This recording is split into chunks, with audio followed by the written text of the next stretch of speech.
আসসালামু আলাইকুম। News desk এইচডিতে আপনাদেরকে স্বাগতম। শুরুতে জানিয়ে দেব সকালের প্রধান সংবাদ শোনাম। জেলা কমিটি গঠন, চমক, বিএনপির তরুণ নেতৃত্বে আস্থা রেখে পুনর্জাগরণের চেষ্টা, কাতারের প্রত্যাশা, গাজার যুদ্ধবিরতি দ্বিতীয় ধাপে সমর্থন দেবেন ট্রাম্প।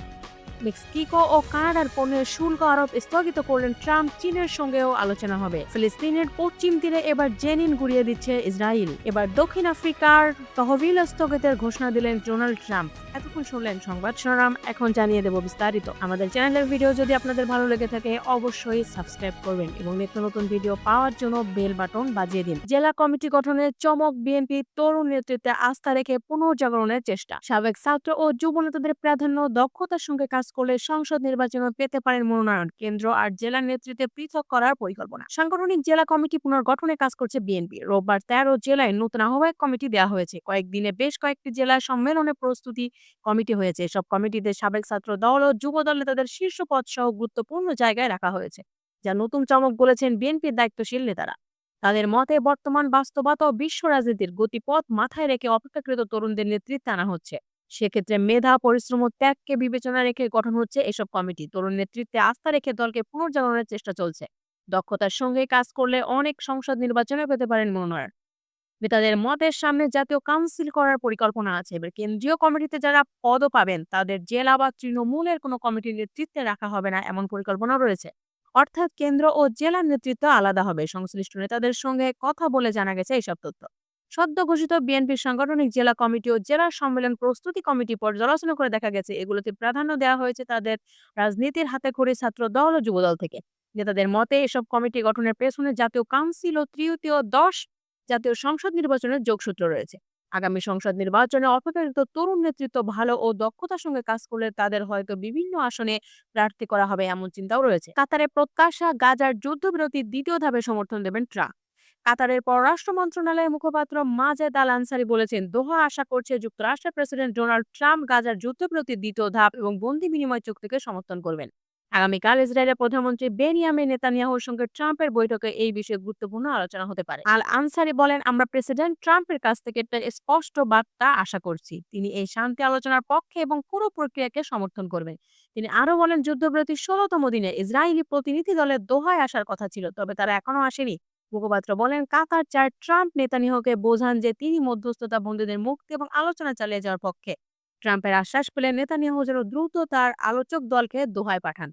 এদিকে যুক্তরাষ্ট্রে ইসরায়েলের নতুন রাষ্ট্রদূত ইয়েচিয়েল লেইটার কাতারকে দ্বৈত নীতি অনুসরণের অভিযোগে অভিযুক্ত করেছেন। তার মতে কাতার একদিকে হামাসকে অর্থায়ন করছে, আবার অন্যদিকে মধ্যস্থকারী হিসেবে কাজও করছে। মেক্সিকো ও কানাডার পণ্যের শুল্ক আরোপ স্থগিত করলেন ট্রাম্প। চীনের সঙ্গেও আলোচনা হবে।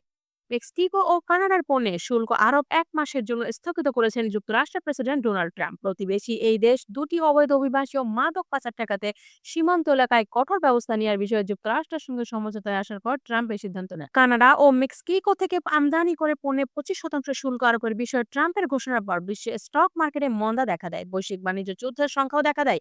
শুল্ক কার্যকর হওয়ার কয়েক ঘন্টার আগে ট্রাম্পের সঙ্গে ফোন আলাপ করেন কানাডা প্রধানমন্ত্রী জাস্টিন ট্রুডো ও মেক্সিকোর প্রেসিডেন্ট ক্লাউদিয়া শেনবাউম। এই আলাপের পর শুল্ক আরোপ স্থগিতের বিষয়ে তাদের মধ্যে সমঝোতা হয়। ট্রাম্প বলেছেন, শেনবাউমের সঙ্গে খুব বন্ধুত্বপূর্ণ আলোচনা হয়েছে। তিনি অবিলম্বে মেক্সিকোতে শুল্ক আরোপ স্থগিত করেছেন। যুক্তরাষ্ট্র মেক্সিকো সীমান্তে 10,000 সেনা পাঠাতে রাজি হয়েছেন শেনবাউন। আমদানিকৃত পণ্যের শুল্ক আরোপ নিয়ে যুক্তরাষ্ট্র কানাডার মধ্যে উত্তেজনা চরম পৌঁছায়। তবে দুটি পৃথক ফোন আলাপের পর ট্রাম্প খুব সন্তুষ্ট হয়েছে বলে জানিয়েছে। তিনি শুল্ক আরোপ প্রক্রিয়া 1 মাসের জন্য স্থগিত করেছেন। ফিলিস্তিনিদের পশ্চিম তীর এবার জেনিন গুঁড়িয়ে দিচ্ছে ইসরায়েল। ফিলিস্তিনের গাজার পর এবার পশ্চিম তীরের জেনিন মাটির সঙ্গে মিশিয়ে দিচ্ছে ইসরায়েলি বাহিনী। গাজার যুদ্ধবিরতির মধ্যে পশ্চিম তীরে বড় ধরনের সামরিক অভিযান অব্যাহত রেখেছে ইসরায়েল। গত রোববার জেনিনে একযোগে 23টি ভবন বিস্ফোরণে ঘটিয়ে উড়িয়ে দেন ইসরায়েলি সেনারা। এদিন 70 ঊর্ধ্ব ফিলিস্তিনি সহ 2 জনকে হত্যা করা হয়। গাজাকে ধ্বংস করে দেওয়ার পর ইসরায়েলের নজর এবার পশ্চিম তীরে। দেশটির সামরিক বাহিনীর একজন মুখপাত্র বলেন, সন্ত্রাসী অবকাঠামো তৈরি ঠেকাতে রোববার জেনিনে অন্তত 23টি ভবন ধ্বংস করে দেওয়া হয়েছে। পশ্চিম তীরে মধ্য জানুয়ারিতে শুরু হওয়া এই অভিযানে 50 ফিলিস্তিনি যোদ্ধাকে হত্যা করারও দাবি করেছে ইসরায়েলি সামরিক বাহিনী। জেনিন শরণার্থী শিবিরে আজ জামোজ এলাকায় একযোগে বিস্ফোরণ ঘটিয়ে গোটা একটি আবাসিক এলাকা মাটির সঙ্গে মিশিয়ে দেওয়া হয়। এই বিস্ফোরণ এতটা শক্তিশালী ছিল যে আশেপাশের ছোট বড় শহর থেকেও তা শোনা যায়। দূর থেকে আকাশে কুণ্ডলি পাকানো ধোঁয়া দেখা গেছে। জেনিনে এভাবে ধ্বংস ঘটানো নৃশংস দৃশ্য বলে মন্তব্য করেছেন ফিলিস্তিনের পররাষ্ট্র মন্ত্রণালয়। এবার দক্ষিণ আফ্রিকার তহবিলের স্থগিতের ঘোষণা দিলেন ডোনাল্ড ট্রাম্প।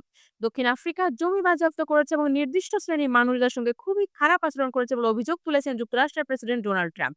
এ নিয়ে রোববার নিজের সামাজিক যোগাযোগ মাধ্যমে তিনি লেখেন, এই পরিস্থিতি নিয়ে একটি পূর্ণাঙ্গ তদন্ত শেষ না হওয়া পর্যন্ত আমি দক্ষিণ আফ্রিকার জন্য ভবিষ্যৎ সব তহবিল বন্ধ রাখব। দক্ষিণ আফ্রিকার ভূমির বন্টন নিয়ে বিভেদ দীর্ঘদিনের। সেখানে শ্বেতাঙ্গ শাসনামলে হওয়া বৈষম্য দূর করার যে প্রচেষ্টা রক্ষণশীল ডানপন্থীরা তার তীব্র সমালোচনা করেন। ওই সমালোচনাকারীদের দলের একজন ট্রাম্প ঘনিষ্ঠ ইলন মাস্ক। বিশ্বের শীর্ষ এই ধনীর জন্ম দক্ষিণ আফ্রিকায়। মাস্ক এখন ট্রাম্পের সবচেয়ে প্রভাবশালী উপদেষ্টার একজন। দক্ষিণ আফ্রিকার প্রেসিডেন্ট সিরিল রামাফোসা গত মাসে একটি বিলে সই করেন। ওই বিলে বলা আছে, জনস্বার্থে নির্দিষ্ট পরিস্থিতিতে সরকার চাইলে শূন্য ক্ষতিপূরণ দিয়ে সম্পত্তি অধিগ্রহণ করতে পারবে।